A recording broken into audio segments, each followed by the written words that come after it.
74 tahun yang lalu, Hadratus Syekh Kiai Haji Hasyim Asy'ari mengeluarkan fatwa yang dikenal sebagai resolusi jihad. Dalam fatwa tersebut, Hadratus Syekh Kiai Haji Hasyim Asy'ari menyatakan bahwa fardu ain hukumnya bagi setiap muslim untuk turun melawan penjajah, mempertahankan kemerdekaan.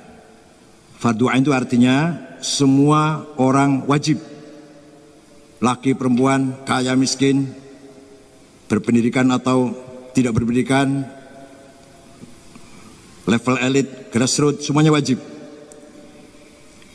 Fatwa inilah yang menjadi dasar bagi arek-arek Surabaya dan sekitarnya, Pasuruan, Madura, Sidoarjo, Gresik, Mojokerto, Jombang, untuk melakukan pertempuran melawan nikah dengan teriakan takbir Allahu Akbar. Kiai Abbas dan Bung Tomo bersama arek-arek Surabaya dan sekitarnya melawan pasukan nikah. Pekikan takbir Allahu Akbar bukan untuk menyerang sesama anak bangsa, bukan pula untuk menebar kebencian, tetapi untuk membangkitkan semangat perlawanan terhadap penjajah. Akibatnya, pemimpin nikah Brigjen Malabi tewas bukan di tangan TNI, tapi di tangan santri Tebuireng bernama Harun, yang selanjutnya melahirkan pertempuran 10 November. Fakta sejarah ini merupakan bukti kuat dan nyata bahwa santri, para kiai dan Nahdlatul Ulama memiliki komitmen kebangsaan dan komitmen keindonesiaan yang kokoh, dan peristiwa sejarah itulah yang dijadikan momentum ditetapkan 22 Oktober sebagai Hari Santri Nasional oleh Presiden Joko Widodo.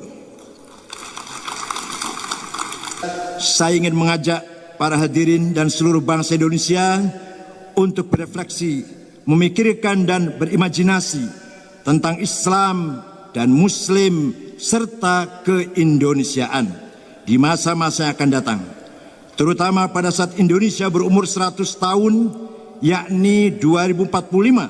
Ini penting dilakukan atas dasar beberapa hal.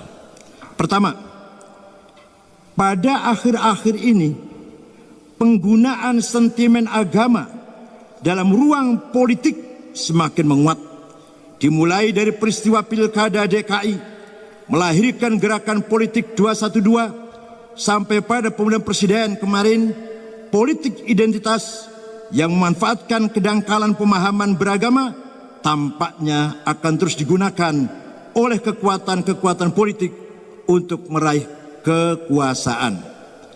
Kedua, eksklusivitas, intoleransi, dan radikalisme beragama khususnya di kalangan umat Islam semakin hari semakin menguat. Sejumlah laporan penelitian telah menunjukkan peningkatan intoleransi dan radikalisme beragama. Laporan Survey Wahid Foundation misalnya menyebutkan bahwa pada tahun 2017 mayoritas muslim dan muslimah 57,1% bersikap intoleran kepada kelompok yang tidak disukai. Presentasi tersebut meningkat jika dibandingkan dengan survei tahun 2016 sebesar 51%. Bahkan sejumlah aparat sipil negara, TNI, Polri, BUMN mulai banyak yang terpapar paham radikal. Dan ini bukan omong kosong. Yang mengatakan ini antara lain Bapak Menteri Pertahanan Jenderal Ryamizar Yakudu. Aktivitas intoleransi dan radikalisme beragama ini bukan saja merusak agama Islam, tetapi juga merusak kehidupan berbangsa dan bernegara. Kenapa disebut merusak agama? Karena pada prinsipnya Islam menghargai kebinekaan. Karena intoleransi dan radikalisme inilah sesama anak bangsa saling mengkafirkan, saling menyalahkan, bahkan saling memusuhi. Terkenal dengan Ansarud Daulah, Jamaah Takfiri. Semua kita ini kafir semua. halal darahnya. Ketiga, kelompok yang ingin mengganti Pancasila sebagai dasar negara juga mengalami peningkatan. Mereka berpandangan bahwa Pancasila itu bertentangan dengan Islam. Padahal melalui Muktamar Nahdlatul Ulama di Situ Bondo, para kiai telah memutuskan bahwa Pancasila tidak bertentangan dengan Islam. Bahkan sila-sila yang ada dalam Pancasila merefleksikan nilai-nilai Islam. Karena itulah Nahdlatul Ulama menjadi organisasi pertama yang menerima Pancasila sebagai asas tunggal organisasinya. Keempat, dengan melakukan refleksi dan imajinasi tentang Islam, Muslim, dan Indonesia menuju usia 100 tahun, berarti kita sedang menjalankan amanah untuk menjaga Islam, mempertahankan NKRI, dan kedaulatan bangsa Indonesia. Imam Ghazali berkata, Abu Hamid Muhammad ibn Muhammad al-Ghazali, lahir tahun 450, wafat tahun 505 Hijriah, At-Tusi, Khurasan, mengatakan, wa dararus syar'i mimman yansuruhu la bitariqih aktsar min dararihi mimman yat'anu fihi bitariqih.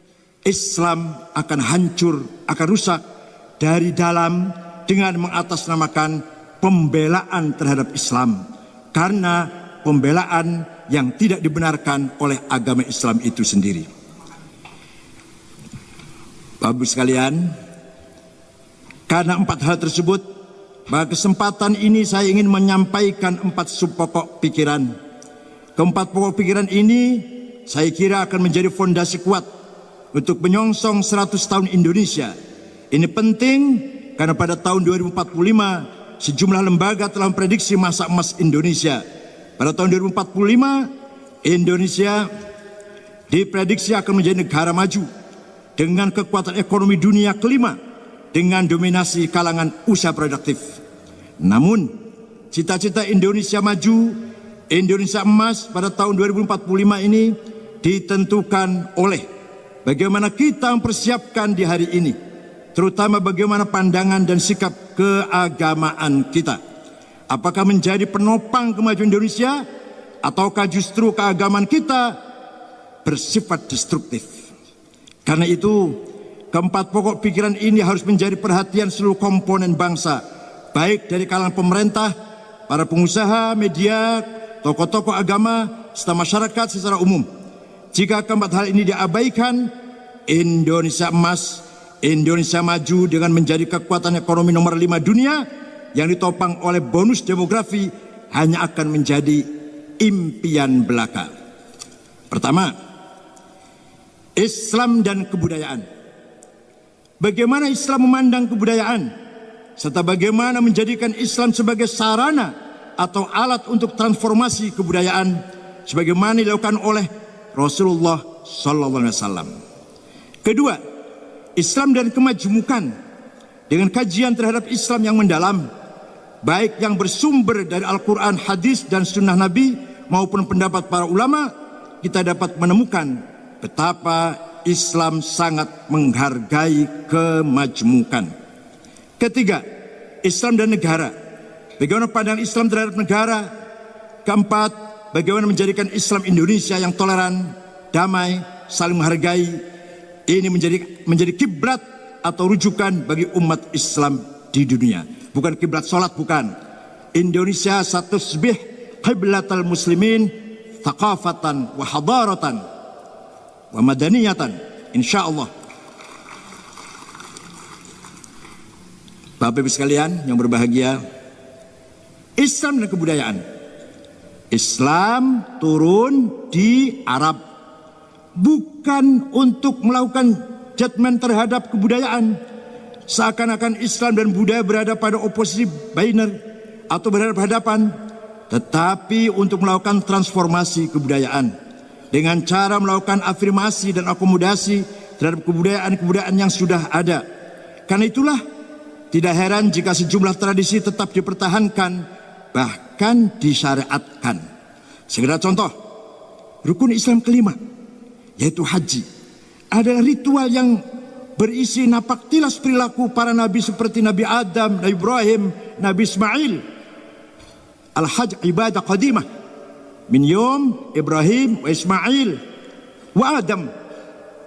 Begitu juga dengan ibadah puasa yang sudah dijalankan para nabi, para umat yang terdahulu, Nabi Musa, Sayyidah Maryam, semuanya orang yang melakukan puasa.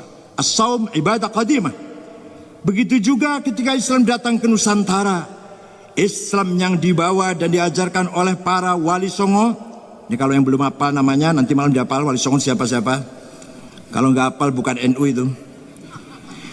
Bukan dengan cara memberangus kebudayaan dan tradisi yang ada, melainkan menjadikan kebudayaan sebagai instrumen dakwah sehingga Islam dapat bersatu dan bersenyawa dengan kebudayaan setempat. Dalam kerangka inilah Islam Nusantara dikembangkan oleh Nahdlatul Ulama. Kalau kita baca sejarah Wali Songo, tidak ada wali masuk ke satu kampung takbir, nggak ada. Semua pendekatan budaya akhlakul karimah menghargai budaya setempat, mengharmoniskan antara teologi dan budaya. Kebudayaan dan tradisi yang berkembang di masyarakat tidak serta-merta ditolak, tetapi justru menjadi infrastruktur budaya, infrastruktur agama. Misalnya menara yang banyak kita jumpai di masjid-masjid pada mulanya bukan arsitektur Islam, melainkan berasal dari agama Zoroaster. Apa yang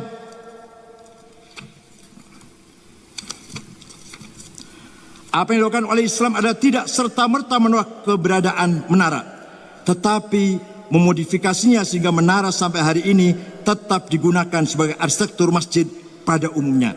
Padahal arti kata menara, manaroh adalah tempatnya api. Ketika para sahabat menyebarkan Islam ke timur, menjumpai bangunan tinggi 10 meter, 15 meter, satu sama lain saling melihat, di atasnya ada api disembah. Oh, hadhihi manarotun, ini tempatnya api, manaroh itu. Apa sih kata sahabat? Apinya dibuang, menaranya dilestarikan untuk monumen masjid. Jadi menara itu dari Zoroaster. Allah berfirman dalam surat Al-An'am. Wah, pokoknya suratnya cari sendirilah, nggak usah saya tunjukkan, kayak enakan banget. Allah berfirman Al-Quran, surat apa, ayat berapa, cari sendiri. Pasti ada di Quran. Wala tasubbul ladzina yad'una min dunillahi fayasubbullah adwan bighairi ilm. Kadzalika zayyana likulli ummatin amalahum. Janganlah kamu mencaci maki orang-orang yang tidak menyembah Allah. Tuhan yang mereka sembah jangan kamu caci maki, nanti mereka mencaci maki Allah. Demikianlah saya jadikan bagi setiap umat memiliki budayanya yang mereka banggakan. Oleh karena itu ayat Quran ini mengakui budaya yang sangat beragam yang harus kita hormati. Tidak boleh kita meremehkan, mencaci maki budaya bangsa lain, kelompok lain, agama lain. Hadirin yang saya hormati, hari ini kita menghadapi sebagian kelompok yang suka mempertentangkan apakah tradisi tertentu sesuai dengan Islam atau tidak. Akibatnya kelompok ini suka menghakimi sebuah tradisi dengan vonis sesat, syirik, bid'ah, bahkan kafir.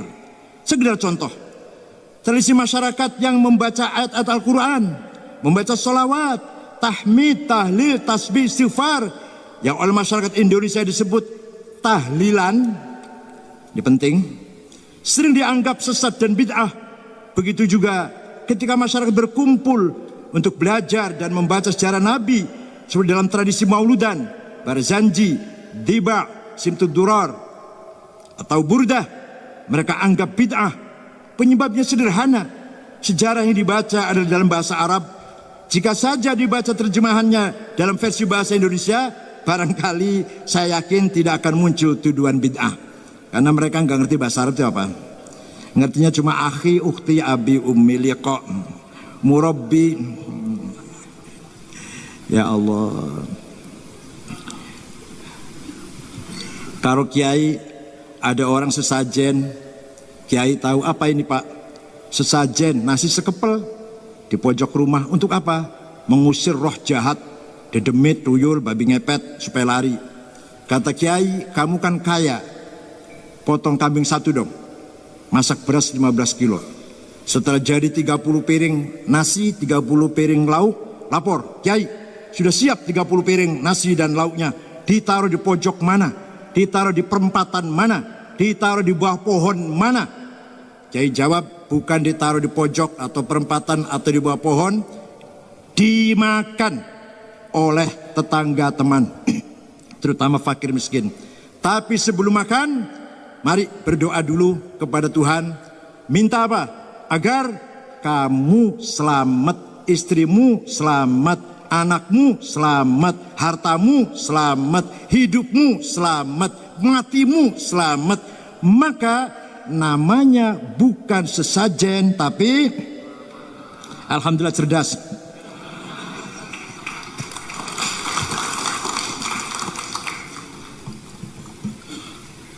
Bedug.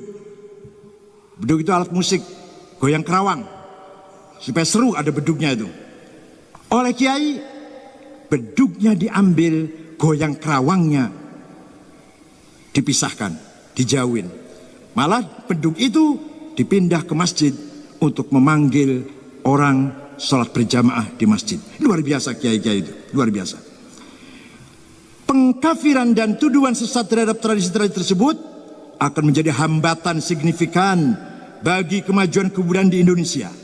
Karena itulah saya mengajak para hadirin semuanya dan seluruh bangsa Indonesia untuk bersama-sama mengembangkan kebudayaan di Indonesia yang kita cintai ini. Wa innamal umamul akhlaqu ma baqiyat fa inhumu dhahabat akhlaquhum dhahabu. Syair dari seorang penyair Mesir, Ahmad Shauqi, yang artinya martabat sebuah bangsa tergantung budayanya. Ketika budayanya hancur, maka bangsa akan hancur. Martabat sebuah bangsa bukan senjata, bukan ekonominya. Yang pokok pertama martabat bangsa adalah budayanya. Hadirin saya hormati, Islam dan kebinekaan. Manusia terlahir dari satu bapak, satu ibu, kemudian turun menurun menjadi banyak suku bangsa berbeda dalam warna kulit, bahasa, adat istiadat dan agama. Di negara tercinta ini saja kita memiliki ratusan suku, beragam agama dan kepercayaan yang resmi, Islam, Katolik, Kristen, Hindu, Buddha, Konghucu. Yang gak resmi, Sabto Darmo, Darmo Gandul, Gotoloco, Sambelun, Subut, Parpalin, Kapitayan, Kaharingan, Sudawiwitan, Karuhunan, masih banyak lagi. Kira-kira 20 ada. Dan ratusan bahasa, bahkan tidak ada negara yang lebih beragam daripada Indonesia. Kerukun dalam kebinekaan ini harus terus kita jaga sebagai wujud dari implementasi ajaran agama, juga sebagai komitmen anak bangsa untuk melanjutkan perjuangan para pendiri bangsa ini. Pada prinsipnya, tidak ada agama yang menghendaki perpecahan, mengajarkan permusuhan, mengajak saling bertikai. Karena itulah Islam memandang bahwa kebinekaan ini merupakan tanda-tanda kebesaran Allah. Sekalipun Allah mampu, Allah tidak menjadikan segenap manusia secara seragam, melainkan beragam. Ini jelas sekali difirmankan oleh Allah, walau syaa rabbuka la amana man fil ardi kulluhum jami'a afa anta tukrihun nasa hatta yakunu mu'minin. Seandainya Allah menghendaki, niscaya semua manusia di atas bumi Islam semua. Tapi Allah tidak menghendaki. Apakah kamu Muhammad akan menggunakan kekerasan agar mereka Islam semua? Tidak boleh Muhammad. Tujuan dijadikan manusia berbineka ini bukan untuk saling menegasikan, saling berperang, melainkan untuk saling mengenal, saling kolaborasi, ta'aruf, saling kerjasama, ta'awun, untuk menjalankan amanah dan mandat Allah kepada manusia sebagai penguasa yang bertanggung jawab di muka bumi ini. Karena itulah melalui forum ini saya ingin menegaskan bahwa Islam memberikan jaminan akan tumbuh kembangnya kebinekaan. Maka dari itu saya ingin mengajak seluruh pemuka agama untuk saling bergandengan tangan, bekerja sama untuk menciptakan Indonesia dan dunia yang damai, tentram dan aman. Bapak sekalian, Islam dan negara, sebagaimana yang telah disebutkan di awal pidato saya tadi, bahwa akhir-akhir ini suara penolakan Pancasila dan nafsu untuk menerapkan formalisasi syariat Islam dalam kehidupan bernegara atau yang kerap kita sebut dengan sebagai NKRI bersyariah semakin hari semakin meningkat. Kelompok ini membangun argumen teologis dari jumlah ayat dan hadis. Salah satu ayat yang mereka selalu ungkapkan, wa man lam yahkum bima anzalallahu faulaika humul kafirun. Barang siapa tidak menjalankan hukum Allah, kafir. Kalau kafir, halal darahnya, boleh dibunuh. Itu juga alasan Abdurrahman bin Muljam At-Tamimi ketika membunuh Amir Mukminin Sayyidina Ali bin Abi Thalib. Ali dianggap tidak menjalankan hukum Islam, tapi selalu menggunakan musyawarah. Kalau memutuskan masalah dengan musyawarah, maka berarti Ali menjadikan hasil manusia jadikan hukum, undang-undang. Itu tidak boleh, bukan hukum Islam. Kafir Ali ini. Aisyah kafir, Muawiyah kafir, Tolhah kafir, Zubair kafir, Amr bin As kafir. Pokoknya obral kafir lah. Tidak hanya Al-Quran, kelompok ini juga mendasarkan argumentasinya kepada hadis yang bunyinya, man khala ayadan min ta'atin laqiyallahu yaumil qiyamah wala hujjatalah wa man mata wa laysa fi unuqihi bai'ah mata maitatan jahiliyah. Barang siapa mati tidak pernah baiat kepada amir, maka mati jahiliyah. Dari Quran dan hadis Nabi di atas dipahami sebagai kewajiban untuk menegakkan khilafah Islamiyah sebagai syarat untuk menerapkan syariat Islam. Saya tidak mengerti apakah kelompok ini lupa atau sengaja mengabaikan sejumlah fakta sejarah dan dalil-dalil lain, tidak rujukan yang sahih perihal bagaimana model kepemimpinan Islam, seperti apa teknis pemilihannya dan bagaimana perannya setelah Nabi Muhammad wafat. Mekanisme pemilihan pemimpin mulai dari Sayyidina Abu Bakar, Sayyidina Umar, Sayyidina Uthman, Sayyidina Ali, semua tidak sama proses pemilihannya. Islam hanya memberikan prinsip-prinsip dasar bagaimana kepemimpinan dilakukan, harus melindungi segenap warganya, mengangkat harkat dan martabat bangsanya, menjamin pemenuhan hak-haknya. Karena itulah Piagam Madinah memberikan perlindungan kepada kelompok agama dan etnis yang berbeda. Bismillahirrahmanirrahim. Hadza kitabu Muhammad. Al-muslimuna min Quraisy wal muslimuna min Yathrib wal Yahud wa man tabi'ahum wa lahiqa bihim wa jahada ma'hum innahum ummatun wahidatun min dunin nas. Muslim pendatang, Muslim pribumi, ya, dua suku Aus dan Khazraj, dan Yahudi dan Muslim asalkan sama satu tujuan, cita-cita, visi misi, maka sebenarnya semua adalah satu umat. Artinya Nabi Muhammad SAW 15 abad yang lalu telah berhasil membangun sebuah negara yang berdasarkan konstitusi kebersamaan, keadilan, dan hak asasi manusia. Tidak berdasarkan konstitusi agama, tidak berdasarkan konstitusi suku. Maka negaranya dinamakan Madinah, bukan negara Islam, bukan negara Arab. Karena itulah setelah mengkaji sejumlah dalil baik dari Quran maupun hadis maupun pandangan para ulama, para kiai di Nusantara ini, tidak mempermasalahkan bentuk negara kesatuan Republik Indonesia ini. Pancasila ini jadikan dasar negara sama sekali tidak bertentangan dengan dasar-dasar Islam. Sila pertama yang berbunyi ketuhanan yang Maha Esa berkaitan dengan prinsip tauhid yang terdapat di jumlah ayat-ayat Al-Quran. Cari sendiri ayat Qurannya. Sila kedua, kemanusiaan yang adil dan beradab. Jelas sekali bahwa Islam turun untuk mengangkat derajat manusia. Salah satu ayat yang terkait dengan kemanusiaan ini adalah surat An-Nahl ayat nomor 90. Begitu juga dengan sila ketiga, persatuan Indonesia. Islam sangat melarang keras adanya perpecahan. Bahkan Islam membolehkan memerangi kelompok separatis. wal murjifuna fil madinati lanugriyannaka bihim thumma la yujawirunaka fiha illa qalila. Muhammad, orang-orang yang bikin ribut, bikin gaduh di kota Madinah, usir Muhammad. Wal murjifuna fil madinah lanugriyannaka minhum thumma la yujawirunaka fiha illa qalila. Jangan kamu biarkan hidup bersama kamu di Madinah. Begitu juga dengan sila keempat, Islam sangat menjunjung tinggi prinsip musyawarah untuk memutuskan beragam persoalan. Sebagai firman Allah, wa amruhum syura bainahum wa mimma razaqnahum yunfiqun. Dalam hadis diriwayatkan oleh Imam At-Tirmidzi, Rasul bersabda, ma ra'aitu ahadan aktsar masyuratin ashabi min Rasulullah sallallahu alaihi wasallam. Saya tidak pernah melihat seseorang yang paling banyak bermusyawarah dengan para sahabatnya dibanding Rasulullah itu sendiri. Rasulullah orang atau pemimpin yang paling rajin musyawarah dengan para sahabatnya.